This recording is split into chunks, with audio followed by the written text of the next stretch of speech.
Hello, everyone, and welcome back to the Hipfire Podcast. This is the 17th episode, and today we are doing a tier list, a very early ranking of the CDL teams for next year. Of course, not all of them have been announced yet, but we're going to do the best we can to give you our thoughts on what we have so far. So it should be pretty fun. I know you guys like tier lists, so it should be fun. Also, recently the Combine got announced for amateur players to play in, also former pros as well. And obviously, we cover the AM scene a pretty good amount in this podcast. So we were thinking about doing a whole podcast dedicated to the combine, where we kind of rank the players that are going to be there, and maybe give some clips for the guys that are less known. So let us know if you want to see that, and if you want to see, what we're going to see at the combine and different players from the combine.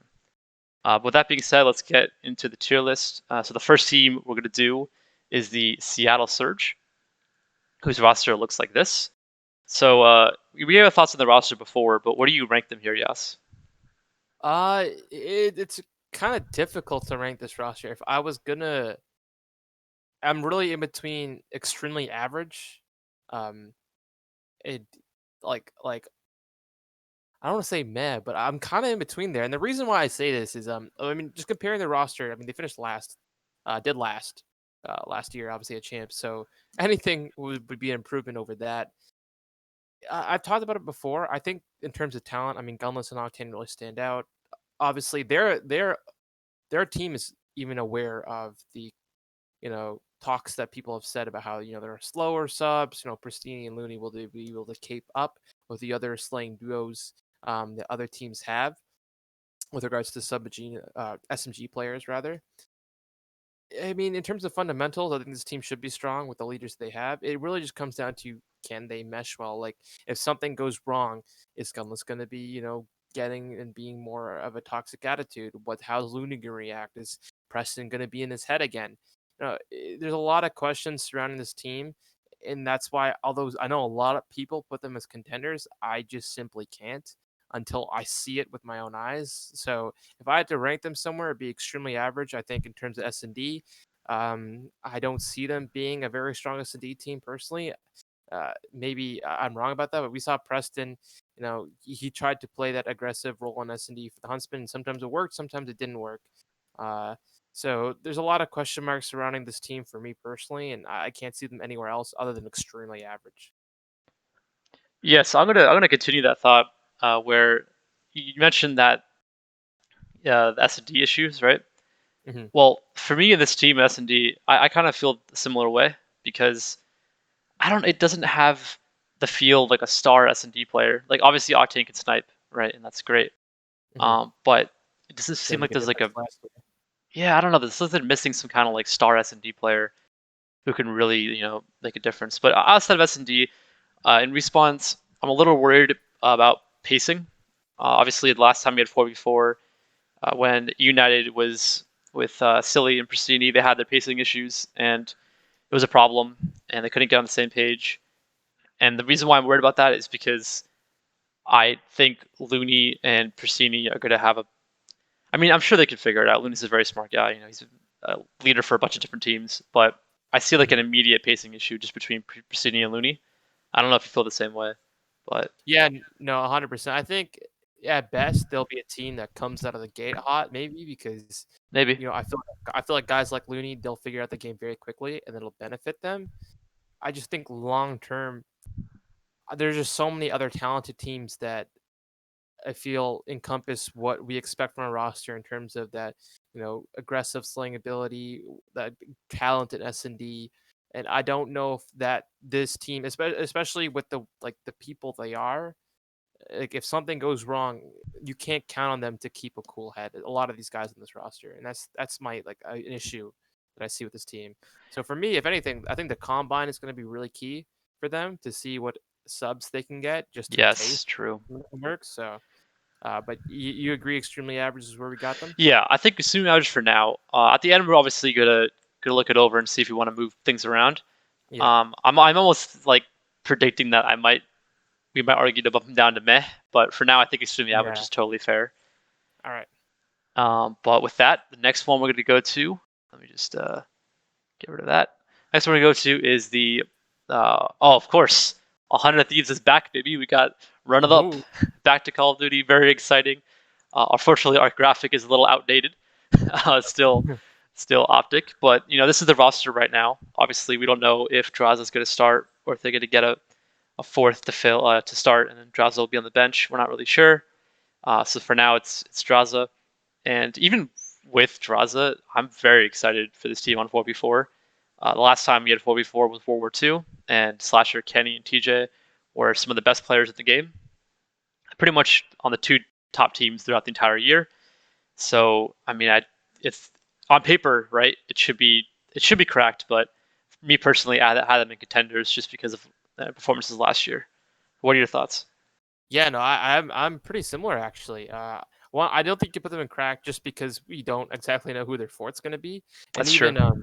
even like trying to get intel from around the scene, it doesn't seem like there's a clear cut fourth. I think a lot of that has to do with everything that's been going on with the sale and an acquisition. From what it seems like, Nade's acquired this spot in LA, so maybe that'll allow for them to finally look for someone. But I mean, as a core three, Slasher, Kenny, and TJ on a 4v4 Call of Duty, I think for them, it puts them in the best spot possible. I mean, it sounds like from last year, from the get go, they were behind the ball. They weren't scrimming much because they were told that the meta was going to change. And then they had issues with regards to, teammates. They didn't vibe well with Dashy. They weren't able to get him going. They did it, towards the end of the year, they started to figure it out. And I think you give them the opportunity on 4v4 with a team that meshes well and they will scrim well.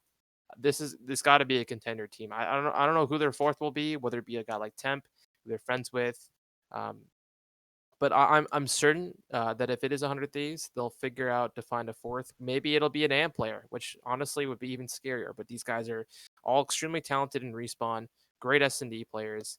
Uh, if they find their true fourth, they could definitely be a team to watch out for. Yeah, and just one more comment. Talked about Seattle's lack of an S&D star. What I meant is like on this team, you have TJ, and he was probably the best S&D player in World War II. So it's. I And mean, Slash has also been a very solid S&D for player. his whole career, yeah. Even Yeah. Draza last year, right? That was his best game mode was S&D. So if it is Draza, then they'll be fine in that mode. But with that out of the way, just very excited that 100 Thieves is back. I think we all are. It's really good for the scene. We love seeing it. And so, going from that, we're going to go straight to Chicago next, of course. And for this one, we have a little funny graphic here. But we have the roster of Formal, Dashy, Scump, and Envoy. Oh, wait, what happened to the... I think Gosh. 100 Thieves thing. Oh, it's back, it's back. For this roster, I'm excited. But yes, why don't you give your thoughts first on this one? Yeah, so I was a bit critical initially of this roster change, just because I wasn't sure if Dashy necessarily was the right fit. I do think this is I mean, they're going to be a strong team no matter what. I think Formal, um, back to 44 as a main ER, presumably, he'll be great. I think the meta is going to really affect this team if it allows for the sort of Maddox type weapon to be in the meta. I think that'll serve them very well because I feel like a player like Dash, he thrives off that. Presumably, he'll beat the flex. Yeah. Envoy will be their in-game leader. I think it's an S&D team, especially with Envoy as their in-game leader. They're going to be very, very good, and like definitely near top 5 in terms of S&D. Scump, I'm very curious to see how he performs in a 4v4 setting again because we haven't seen him since World War II, which was arguably his worst. Not arguably, it was his worst Call of Duty. He was horrible at that game. He didn't play it very often either. Yeah. I don't know if Dashy is necessarily the right fit for them as flex. I feel like the meta is going to play a big factor. But they definitely have a lot of potential if they can figure it out. It really is really going to come down to how it plays. Because if it ends up being like a 1 AR meta, is Dashy going to be able to not necessarily keep up, but is he going to have the same impact as a sub player? Who's to say? But I'd put them in contenders. I don't know if I'd put them in crack just yet. Yeah, I'm gonna agree with that. Putting them in contenders. But for me, I think something kind of important to remember with this team is, what's one thing we've always said about like Scump and Formal's teams is that it's S&D, right? Like for so many years, we've always said, Scump and Formal, the old Optic Dynasty, basically, if they can get their S&D, working, they'll beat anybody and they'll consistently win events. and they struggled for a while. And obviously, towards the end of Infinite Warfare, they figured it out, and they won the last two events there. So it's been there, but that's like always been the talking point. And with this roster, it can't be like their SNG has to be good. You have Envoy and Dashi, it's going to be good SND. Like you could have good sniping, you could have good strats. It's not going to be a problem. But like Yas said, the meta is going to make a big difference. But I also wanted to add, I also think like attitude and motivation will be a problem for this team. I don't. I hope it won't be, but a part of me worries that we saw what happened with Dashi last year when he seemed to be a little unmotivated because he didn't get the exact team he wanted. Scump in World War II, like Yas mentioned, didn't play the game as much because he didn't like it. So I hope that they enjoy the game and play it to the full potential, and this roster gets to kind of achieve that full potential because they're obviously insanely skilled. So for me, it's more of a motivational thing, which is why I had them in contenders. And maybe it's not fair, but I don't know. I just don't think you can really. It's just too. It's early, right? It's early predictions, but Yeah. I am a little worried about that. No. Just to follow up, I think the counter argument to the whole attitude, which I also have, I'm concerns about their attitudes. You talk about Dash didn't get the team he wanted. This is the team he wanted. That's a good point. You talk about Yep. SD obviously can't be a problem. It shouldn't necessarily be a problem. It cannot be a problem with this team. Scump didn't play the game very often. Which I expect him to be playing Cold War a lot more often, and especially with regards to Dashi's attitude problems. I believe it was on one of the Energy podcasts. Hex talked about having a sit down, or not sit down, but having a talk with Dashi and his mom about his attitude problems and how that cannot happen here. So, not saying that attitude problem won't reappear, but I feel like Dashi, at least or Brandon, or whatever you want to call him, is a lot more aware of it. So I think it's less likely to happen. Could it happen? It's yes, but I think contenders is a good spot to put in considering everything.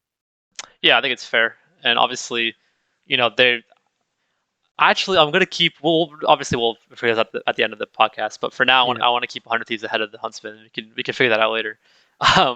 Great. But with that one done, we're gonna go into the LAG roster. So I'm gonna kick this one off. Obviously, we interviewed Silly, so I don't want to be too mean here because he was awesome to be as a guest. But it's just like another case of having kind of like a niche situation here, where I feel like their S&D is gonna be really good. I think Vivid was one of the best S&D players last year, and in Apathy's career, he's always been a pretty solid S&D player.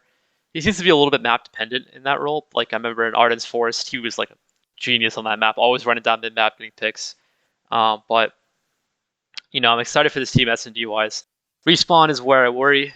You have you just have slow players. Like there's no other way to say it. They're just a little bit slower. If the game does like cater to a slower play style, it'll help them in respawns. If it doesn't, it might hurt them. Based on the movement we had early in the beta, I was very worried. After it got patched, I'm a little less worried. But like against a team like Atlanta Faze, where they have the youngster, the twins, not the twins. I'm talking about the Tiny Terrors. There we go. Like I just feel like they'll get outpaced like crazy in the respawn. But yeah, S&D will carry this team. But for me, I kind of have them on the verge of shooting semi-average and meh, somewhere in between there. But what about you, Yas? Yeah, I'm sort of in the same spot. I think, looking at this roster, it's hard not to have them either extremely average or meh. Just going off the roster they had last year, I mean, good God, that was a bit of a mess that they had. They were strong in S&D, like they were a very strong S&D team, but respawn was a nightmare. And I think having Assault, Silly, and Apathy be a part of this team, I think they'll be more consistent in respawn. But I don't know if they'll be consistent to the point where they'll be able to beat some of these top teams. Like not consistently, at least. Like S&D, I expect them to be very strong. I mean, you have Vivid, like we mentioned. I think he was up there with like a Beezy as one of the best S&D players from last He year. had a great S&D year. One of the S&D players that like play one of the hardest roles. Like he was taking opening duels. Like everyone talks about Vents in Gunrunner S&D. That was Vivid and that was a Beezy. Those guys played that role, and it's very hard because you're not always going to win those challenges that you take. But you got this former EG roster. They're with Bevels in a 4v4 S&D setting. I expect their S&D to be top 3. like one of the best. If they want a chance, it's got to be top 3. But it's the respawns where are they going to be there? I don't know. Vivid wasn't consistent respawn. I think with this team he'll be better, but Yeah. I it, I want to put them in extremely average, but I'm leaning towards meh. I don't know how you feel about it. See, the thing is like, because we used the argument earlier about like 100 Thieves back in World War II and how good they were. So for this team, obviously Salt, Silly, Apathy, and Devils as the coach, that core won champs the last time we had 4v4. Of course, some people would say they had an easier side of the bracket. I don't really cater to all that or believe in all that kind of stuff. I think they definitely game planned and did a lot of homework and were the most prepared team at champs. Difference is this year, it's not easy to say they're going to be the most prepared team out of all the teams here because it's the beginning of the year. Every team's going to be doing their homework. Every team's going to be picking up new tricks and different spots on the map. So I don't think they'll be out planning people or out stratting people like I don't know if this makes sense or not, but like what I'm talking about? How like at the end of World War II, that's like their thing was like their strats. Yeah, like they had a lot of extra time to like re-strat everything, and like Exactly. now Yeah. more teams have coaches, more teams are placing extra emphasis on that kind of stuff. Yep. So like, and I don't expect them like they'll have to be very very good in respawn to like take some of the respawns off these other teams, and I don't know if we'll be able to see that consistently, at least. Yeah. So I'm gonna agree with you. I'm gonna put them in meh. Mhm. Yeah. We'll see if we change our mind, but that's where it is for now. So I hit it again. So moving on, we're gonna go to the London roster. So we don't have the card for the London roster yet because obviously it was announced pretty recently. But so you guys know the team. As you guys know, the team is Shawnee, Zero, Dylan, and Alex. I want to kick this one off just because I have some thoughts on this. So I am very excited for this team. I've seen a lot of EU fans and like UK fans saying that they're worried, they want to be hyped, but they're not hyped. They're I heard the word extremely average thrown out, which is funny because you have a whole category for that right here. But for me, when I look at this team, I think back to World War II, and I think about the fact that you have Alex, who was on Unilab with Shawnee, and Unilab was a competitive team. Like they were like beating Optic. Obviously, Optic wasn't that good in that game, but they were placing like top 4 at big events, and they're like playing teams really, really competitively. So you have those two guys from that team.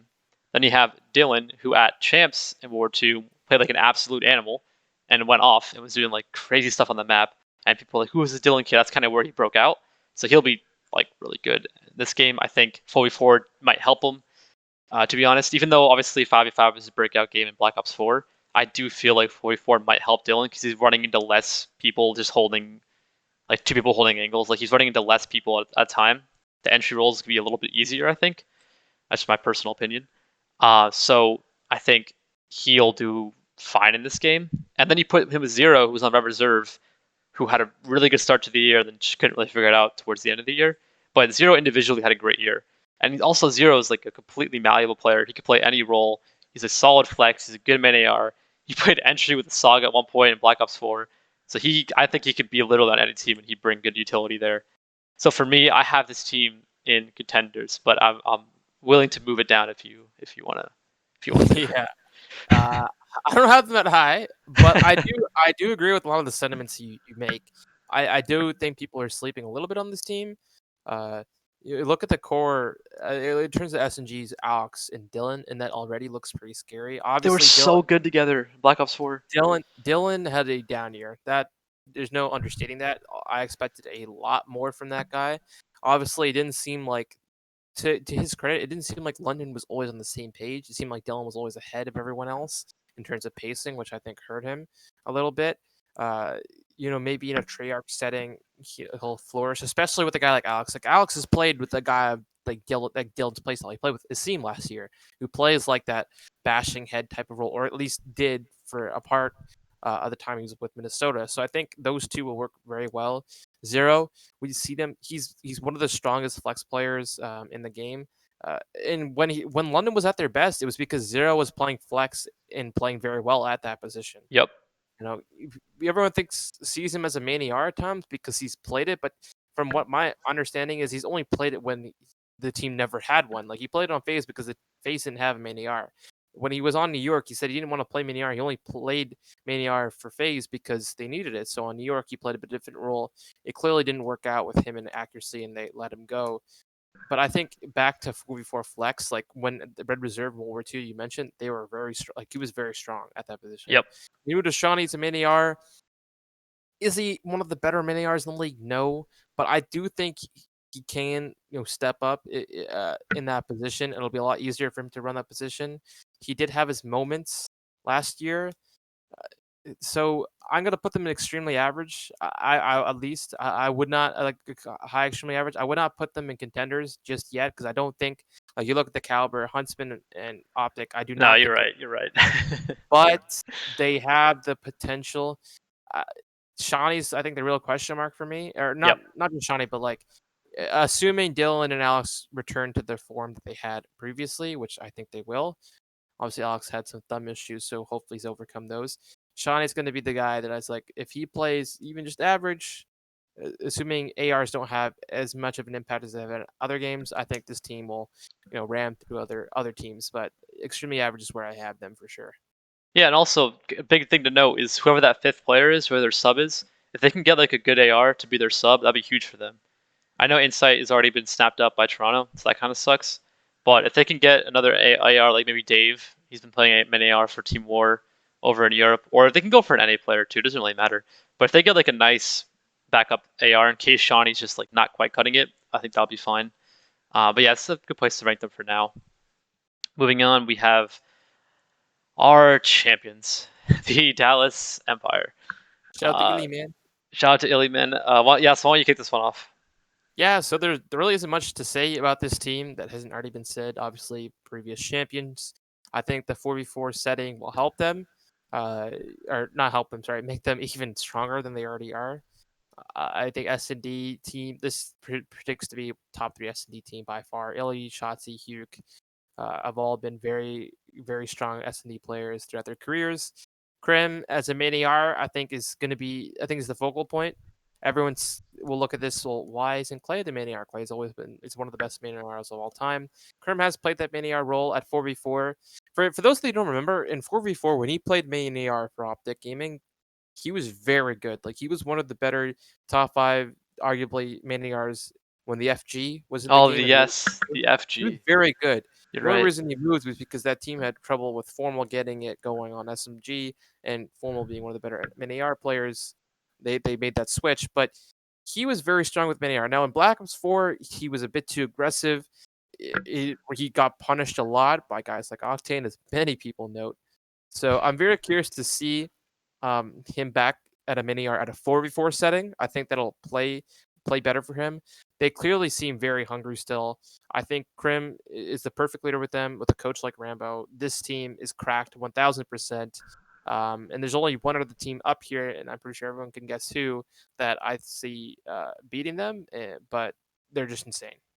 There's nothing else to say about this team about how talented they are. It's just a matter of how are they going to break the game movement system, and please don't break it too much. I want to be able to play without having my thumbs broken. You can do it too, face up. Yeah. Oh, okay. No, but I don't have much else to add. Yeah, it's already kind of knocked out of the park there. One thing I'll say though is we haven't seen Ilya on 4v4, obviously because he was a rookie last year. I'm very excited to see him on 4v4 because, I mean, it doesn't really matter like XVX. He's been solid in S&D, but I think most people can agree 5v5 S&D is a little bit fast, and it was a little bit stiff at times, and it just didn't play the same way. It's hard to articulate exactly what I mean by that, but if 5v5 S&D just something felt off. It just felt like just too many people on the map. There's too many like weird gunfights they're getting into. I think it felt a little rushed at times. So I think with Ilya on 4v4 S&D, I'm scared. Like he's gonna take over. I think this is gonna be a really good year for Illy, and that's my focus for this team. Like I know obviously Krim on the main AR is gonna be a big talking point. I'm just excited to see Illy play. Um, my personal take on that, but yeah, cracked 100%. Probably are the favorites to win again next year. Very early on favorites. But with that done, we got the Toronto Ultra roster next. So obviously we're both decently big Toronto fans. I know Yas is more so than me. But for me, I think these guys at the I mean, look, Cammy and Kleenex are obviously insane. They had great years last year. They're gonna have great years again this year. I don't think the switch to 44 will affect them negatively. I think there's some people. I think seeing that Kleenex might have a tougher time, but I don't. I don't. He's disgusting. I don't think it's gonna be a problem. I think the big problem for me in this team is just like, where is the ceiling? Is the ceiling winning events? Because I don't really think so. I think the ceiling is contenders, but that's their best they can do is be contenders. So for me personally, I have them again somewhere between meh and extremely average. But like also, the problem is like I don't see them ever hitting track. Like I don't see them ever winning events. I see them always getting like at best second or third. But that's just my. What are your thoughts on that? I'm kind of in the same boat here. If honestly, if the Ultra had not with this core four had not won an event last year, they would be in meh 100% for me. 100%, 100%. Yep. The fact that they have that potential, obviously different game, 5v5 setting in 4v4. I was very surprised that they stuck with this roster. Granted, it sounds like not a lot of people want to go there. Yeah, due to everyone knows why. Obviously, with the whole Brack situation, their players have to stay in Toronto during a global pandemic, which is interesting. But I mean, yeah, you started Caming Kleenex. I think they'll be fine. Yeah. Those two players I expect to lead the way. Bance is their in-game leader, which Bance is really going to have to like step up because there were times when they needed him, especially when they won the Toronto home event. Bance stepped up in games like against Dallas. He was very good. He's going to have to do that again, and if he can't do that consistently, they're not going to win those respawns. Because even in S&D at times they were a bit shaky. I expect them to be a very strong S&D team. Don't get me wrong, but towards the end, I don't know maybe if it was roles or it was classic just not gelling with these guys, but they weren't. They had some shaky S&D times, and because their respawn was so shaky, it caused them to lose a lot of maps. Obviously, they ended up placing top 6 at champs. They had not. They were one map away from going to top 3. So That's true. They have that potential. Zinni is another question mark. Will he be? I think he struggled towards the end as a mini R, and he's not a mini R that in-game leads either. So that's a bit of an issue for me at times. I wanted the heart of me wants to put them in extremely average, but I'm leaning towards meh just because I don't they're ahead of LAG 100%. But I'm looking at Seattle and London, maybe extremely average. I feel like they could be on the lower end of extremely average, but I think with Cammy Kleenex, it just gives them so much potential to do well, especially in S&D. Yeah, actually, you swayed me. I'm gonna put them extremely average. I think yeah. they're better than LAG's Yeah, they roster are. construction. Yeah. But Actually, are they better than LG? I don't think in terms of LG, I think is built for one specific game mode. Yeah, they are.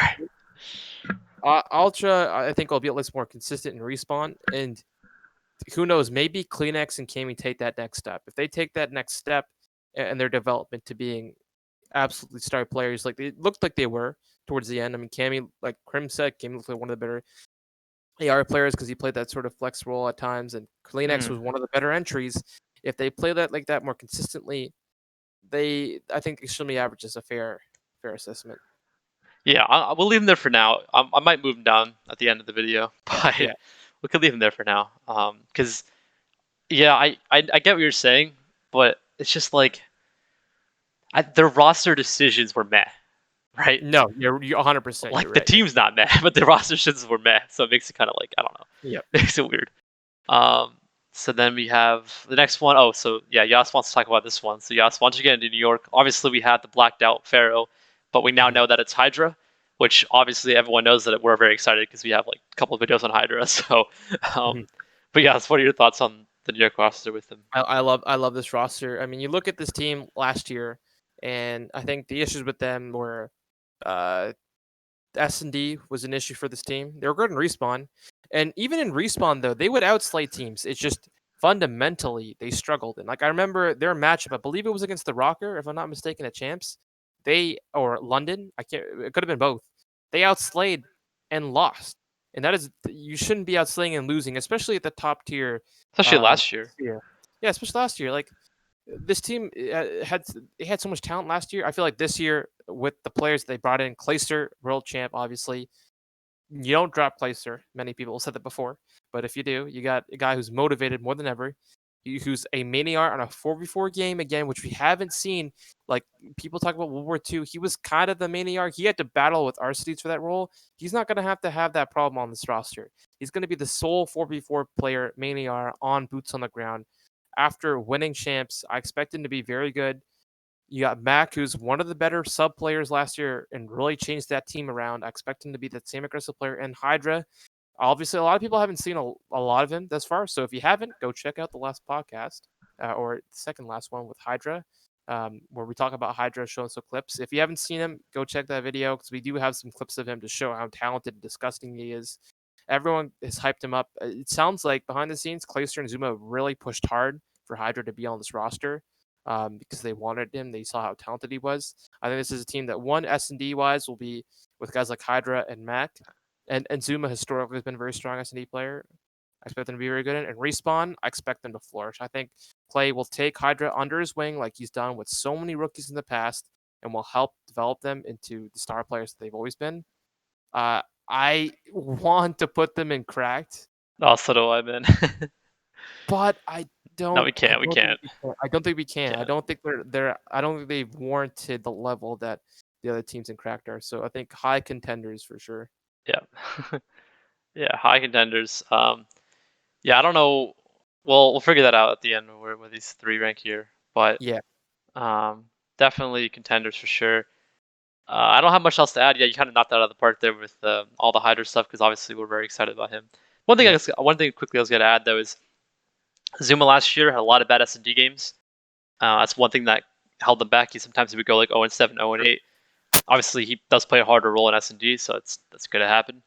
But if he could tighten that up, and with Clay's leadership, maybe they can get Rain Zuma in a little bit in S&D. Again, 4v4 S&D does play much different from 5v5, so maybe that'll be more comfortable for Zuma. But yeah, that's all I want to add. It's just like, keep an eye on Zuma and S&D because that's going to be a big thing for them. Yeah. Well, one last thing about Zuma and S&D. I think Zuma will have an easier time in this role. Okay.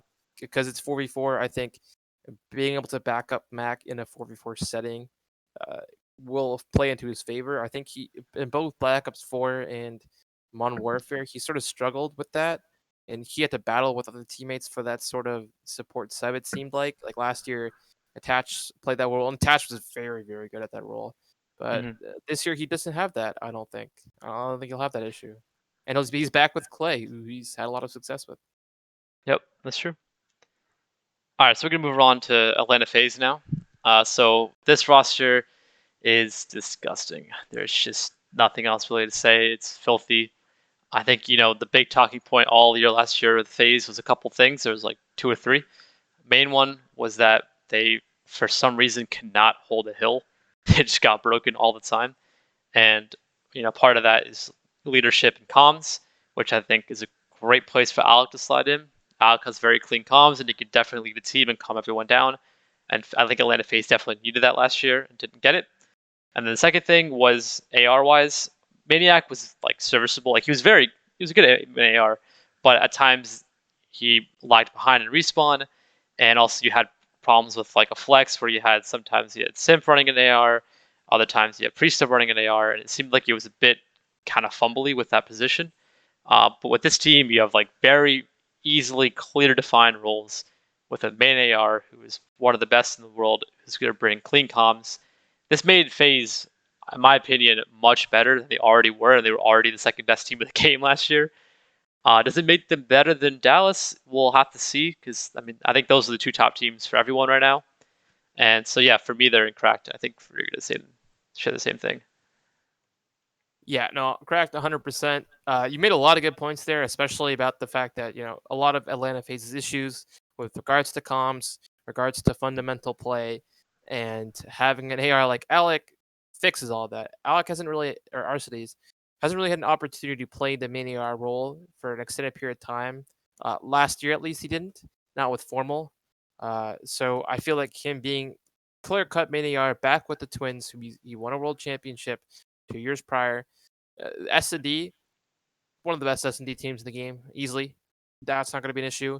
Celium won't have to fight over flex with a guy like Priesta like he did last year towards the end of the year. They switched, I believe. That's not going to have to happen.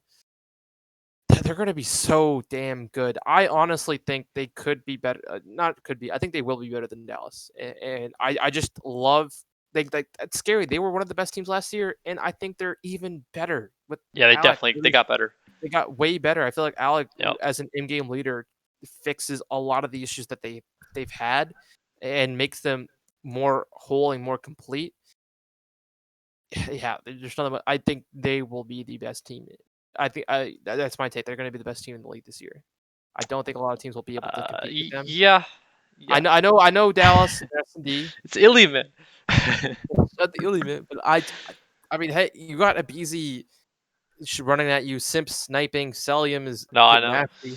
Yeah. It's good. Those two teams are going to be the top two throughout the year, for sure. Yep. And then so next we have a very weird roster that kind of came out of nowhere. It was rumored, but even the rumor was like, what? Why is this a thing? Which was the Minnesota Rocket roster. So I'm gonna give my thoughts quickly here. You have quite an issue right away when you see the team with Major Maniac and accuracy. That's like the first thing that I think will pop up into a lot of people's minds is like, two many ARs from last year are now going to be on the same team. How is that going to work?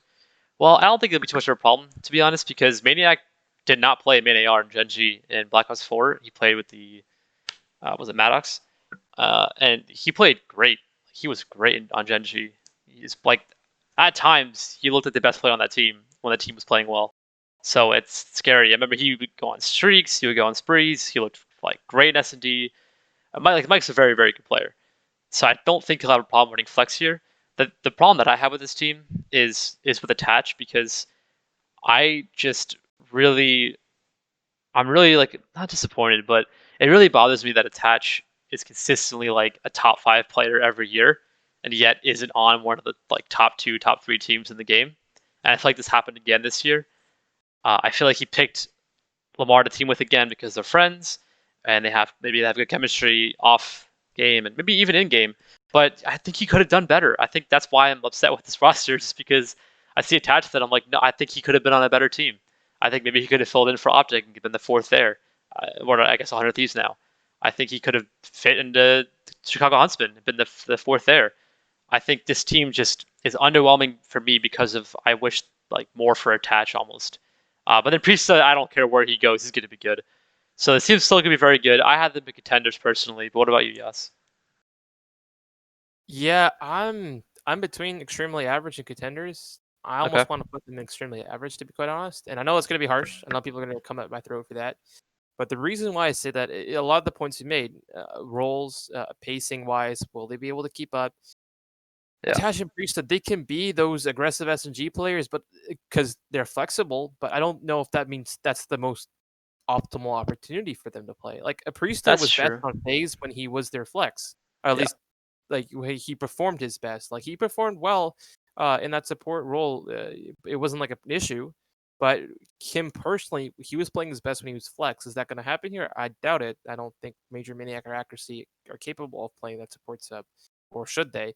Attach, again, he was in sort of the same position. He wasn't, as far as I remember, I think Mac was their entry in New York. I know he wasn't always. There were times where they had different entries, but Attach, again, yeah, you mentioned why is Attach on this team? Attach should be on a better team the way he played last year. He played insane. Yes, exactly. But, like, think about him on 100 Thieves or on Chicago as the 4th there, instead of Dashu or instead of Draza. That's why I was like, I don't understand why Priest didn't consider, or maybe he did, it just didn't work out, like Optic LA Thieves. I feel like he would have fit perfectly with that group. He would have, yeah. Like whether it be support sub or he runs flex and Kenny's that sub. It's just I have them extremely average, honestly. Like I don't have them as high as New York, not as Chicago. And okay. I know it's unfair because Optic doesn't have their 4th, but I have Optic a bit higher as well. So you know what we're gonna do? We're gonna put them here for now, because I'll agree with that. But we're gonna have to bump we got the bump after this. So let's get through everyone. And Yeah, we'll have the bump after because I'm I not agree. comfortable with this next to each other. um, That's fair. That's fair. okay, so that was Minnesota. And then the last two teams, we have Florida, who we do not have a roster card for because we're still waiting on a fifth, which is a fourth, which is most likely going to be Havoc. I don't really see them picking up anybody else. I think Havoc, I don't even know why it's a question. I mean, he's been one of the best S&D players for a couple of years in a row now, and it's weird to say like when he's dedicated because I don't want to knock that all the time for Havoc because that's like the constant theme for him. But to be honest, when he is dedicated, he is disgusting. And I think Awakening, I don't think any kind of change of 5v5 or 44 is going to affect him because the biggest thing about Awakening was his centering, so that's not going to change in a different game like mode or whatever. And then Skies was one of the best main ARs last year. Like it's just Pharaoh's a freak, so I think you know it's tough because we just put Minnesota in extremely average, but I kind of have Florida contenders. What about you? Yeah, I know it's tough, man. you can go back and forth Yeah, because towards the end of the year they struggled, and I don't they understand did. why. They had a really high peak and then fell off, and it was like why? Like what changed? Obviously, people like Krim will argue that it's him saying that it's going to 44 got in their heads, and as a result, they didn't play as well. That's not why they didn't play as well. Which I mean, it could have played a part. I don't know if that's the entire reason because I don't think it makes any sense. But I mean, Skies had a breakout year last year. It was one of the top mini Rs, arguably second to Octane or better. Some will argue. So that he has that going for him. I expect Skies to get better. Pharaoh, he had a really great year again. Was one of the better or top subs. Him and Havoc, I feel like will play really well. Awakening showed his potential as flex. I'm gonna put them in. I have them in contenders. I have them in contenders as well. I think they're going to be really strong at S&D in particular because we saw them give so many teams troubles in S&D. Yep. It's going to be interesting. I think the way Pharaoh and Havoc and Awakening will play will determine this team. Obviously, I named 3 players. The way I feel like Havoc or sorry, not Havoc, Awakening and Pharaoh will play, I feel like will be how this team determines its play. I feel like Skies and Havoc, for the most part, they've been consistent enough, at least from what I've seen, to sort of know what you're gonna get. Like Havoc's not gonna be consistent in terms of KD, but he's gonna be aggressive as hell. He's gonna be sneaky as hell and greasy, as many have said in S&D. So you can expect that of him. But Pharaoh and Awakening, I think, are gonna be the 2 guys that take this team either from contenders or they're going to be extremely average. But I have them in contenders. So yes, the reason why I also have their contenders, one to add to that is, you had the decision with Frosty, right? And I know some people were upset because, like, I mean, I also like Frosty. He's he's a fun personality. He's a nice guy. But I almost feel like for this team, that was the right decision in my mind because, like Yas just said, they have such clear defined roles. That's why I had them in contenders. Like for me, I mean, we will organize soon, but for me, like I was between Florida and Rocker, and I was like, okay, one of those teams will be contenders, one of them will be extremely average, and then that's how we'll like figure that out. So when I was looking at those teams, like kind of side by side, what gave me the edge to Florida was the roles because we talked about Minnesota not having the best kind of design roles, but for Florida, it's like super easy to tell what the roles are going to be. So in that respect, I think Florida contenders, and also like their ceiling is scary because we saw how much potential these guys have, and they haven't hit their peaks in their careers yet. At least I don't think so. So the fact that they haven't hit their peaks yet is like really scary and good for them. Which leaves us with Paris. And Paris has their own little category. Seriously, Paris find a team. It's a bit of a joke, but I assume they're probably waiting for the combine results to see what kind of young players they can go for. It's, in my opinion, kind of dumb because it's such a small sample size. I love the idea of the combine. I think it's great for like bench players, but if you're going to start somebody because of a combine performance, it's kind of bold. Because it's again small sample size, beginning of the game, then it changes, like things happen. I don't know if you could base it only on that small window, but if they're doing that, I guess kudos to them for taking a risk, and I guess they're probably thinking we saw all these great rookies come in last year and make big changes for teams. Why don't we just start out with a team of all rookies or former pros? But what do you make of Paris's decision to wait for the combine? I think it shows a lack of direction in Yeah. Okay. the organization. It shows that they Yeah. didn't have a game plan. Like to wait this long, I understand the mindset you want to see who's good at the new Call of Duty, but you're missing out on all the top talent. Like the rumors were that they had Hydra under lock. They could have had Pred, and they still could have Pred, but they haven't locked anyone down. And it's like, Yeah. who are you trying to build around? What brand, what team are you trying to have? What identity are you trying to have? Because they don't have one right now. They dropped all 5 of their players. I would have liked to see them kept Dens at the very least, but it's just confusing. I don't know why they've waited so long. There's a lot of talented players that could go after. I mean, guys like there's still a lot of talent out there. Like Weskin and Scraps are still out there. Surprisingly, Slacked if you really want them. Some of the players that the Ultra drop, Brack, Classic that we saw last year. There's a lot of talented AMs that they could have gone after too. Like Yeah. Sib, uh, but none of those players are on the team, at least from what we understand.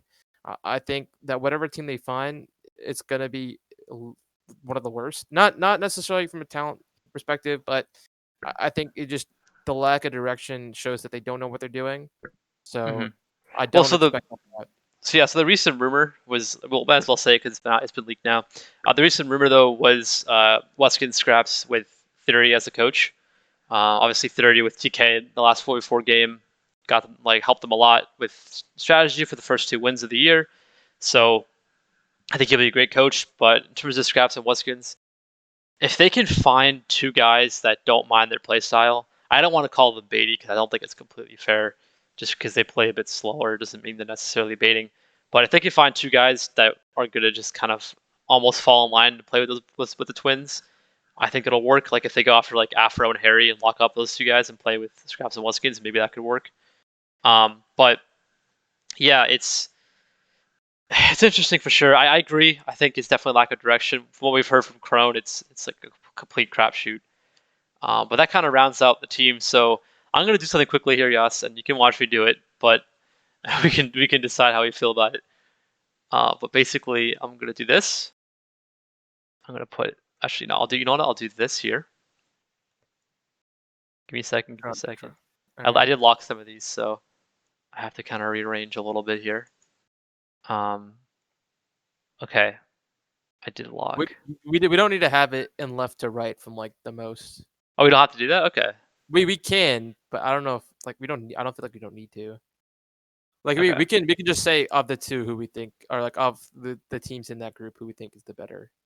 All right. All right. Okay. So this is what I have, kind of based on what we said so far. So let's start out with cracked. I think we're pretty happy with those, right? Hmm. Contenders. Who do you think's like? Okay, so actually cracked. So you said Faze, but like over Empire. Yeah, I had Faze over Empire. Okay.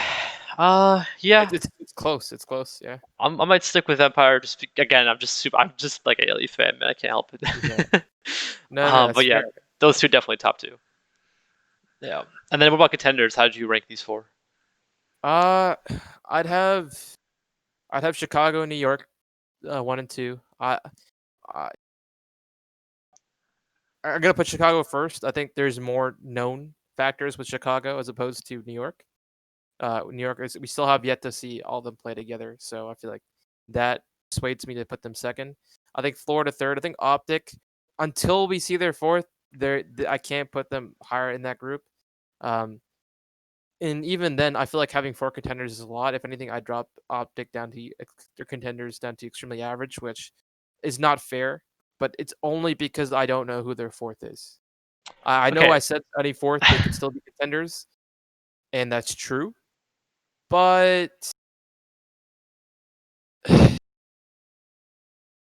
you know what? No, I keep them in contenders. I'd rather put a different team extremely average, but Yeah, we can move. Do you want to move Florida down? We can do that.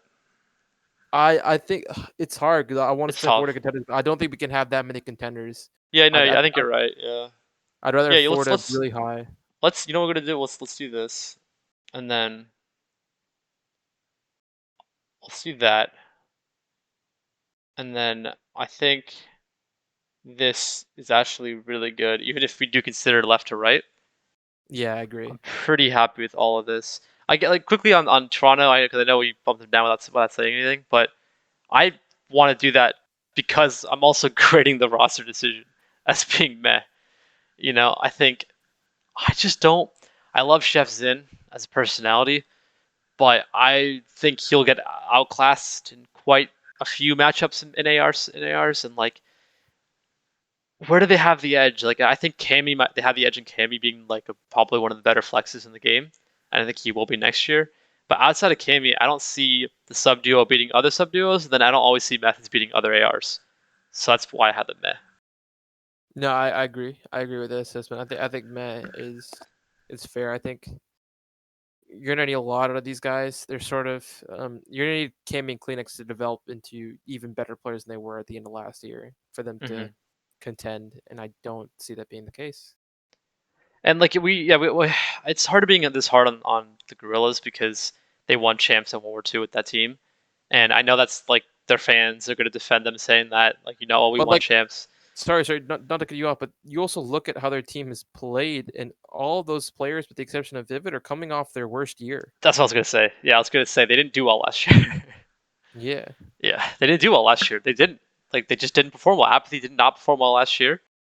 Silly and Assault, like just a good start, right? But then it fell off and they couldn't recover for a whole year. And Vivid looked great in S&D, but that's it. Like it's not enough to really rally an extremely average. So, yep, that's what I have in there. But I think this kind of wraps up our tier list video. I'm feeling pretty confident about this. Obviously, it's like I agree.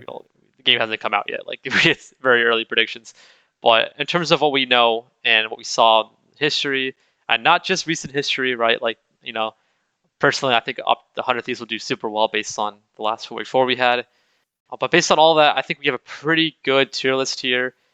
I don't think there's too many surprising things, and we try to take some brash things, but it's kind of hard in Call of Duty because you have your stars and you have your roles and you have Dallas and Faze who are just that much better, and you can already tell they're that much better. But I am excited to see if teams can rally against them. These contenders teams that definitely have a good chance. It's gonna be a fun year, competitive year. I think we had what like 5 or 6 teams win last year. How many was it? We had it was close to that, 5-6. It So was like there's a five or lot. six. I granted, Yeah. I feel like the game played a large part into that. I don't know if we'll see that this year. We could. You know what the argument is for seeing it this year, next year. So Whoa. the argument for seeing it next year is that it's kind of what we touched on before, but we haven't really talked about this a lot with why there were more winners last year either. But coaching does matter, and we talked about LAG benefiting from coaching in World War II. That's before people really took advantage of that.